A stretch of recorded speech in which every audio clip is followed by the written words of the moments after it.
Selamat pagi anak-anak.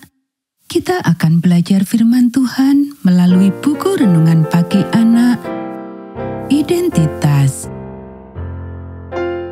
Hari ini tanggal 8 Juni, judul renungan kita, Hamba Kristus. Mari kita awali dengan doa. Bapa di surga, kami akan belajar firman Tuhan. Tolong kami supaya kami dapat memahami firman Tuhan. Dalam nama Tuhan Yesus kami berdoa.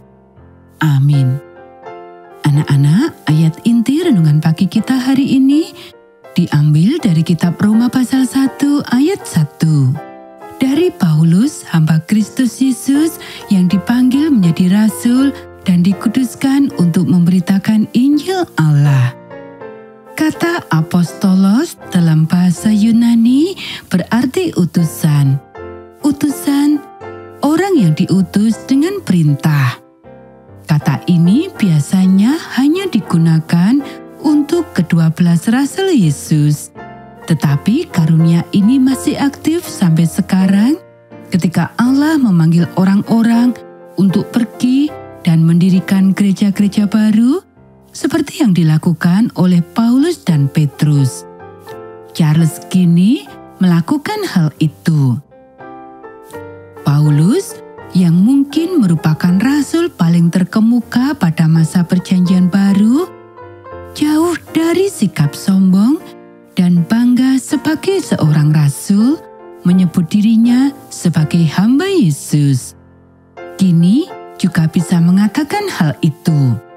Dia memiliki pengalaman pribadi tentang apa artinya menjadi milik jiwa dan raga bagi seseorang, dan dia akan memberitahu Anda bahwa ada perbedaan yang sangat besar antara dimiliki oleh manusia yang bertentangan dengan keinginan Anda dan memberikan diri Anda kepada Tuhan dalam kasih untuk digunakan sesuai kehendaknya.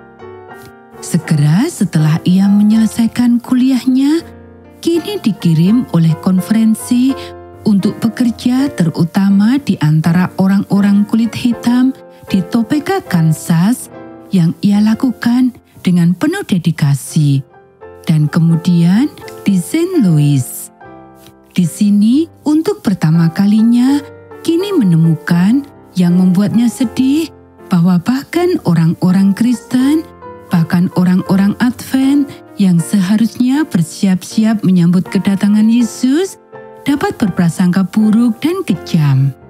Ia dikuatkan oleh Sekretaris Jenderal Conference dan juga oleh Nyonya White ketika mereka menunjukkan masalah ini dan menegur orang-orang yang bertanggung jawab atas hal itu. Kini mulai bekerja di antara orang-orang di perbatasan selatan, mengorganisir gereja-gereja, mendorong keluarga-keluarga, berdebat dengan para pendeta lokal. Dia melapor setiap minggu langsung ke General Conference. Pada tahun 1891,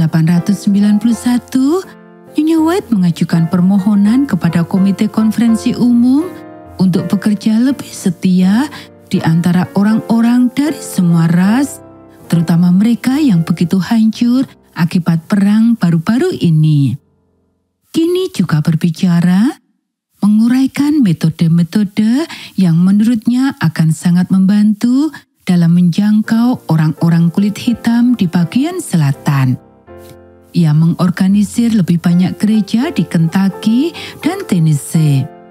Ia juga menyerukan agar seorang pendeta kulit putih yang bekerja penuh waktu dikirim untuk bekerja di wilayah selatan. Saat ini, kini dianggap sebagai pendiri Adventisme hitam.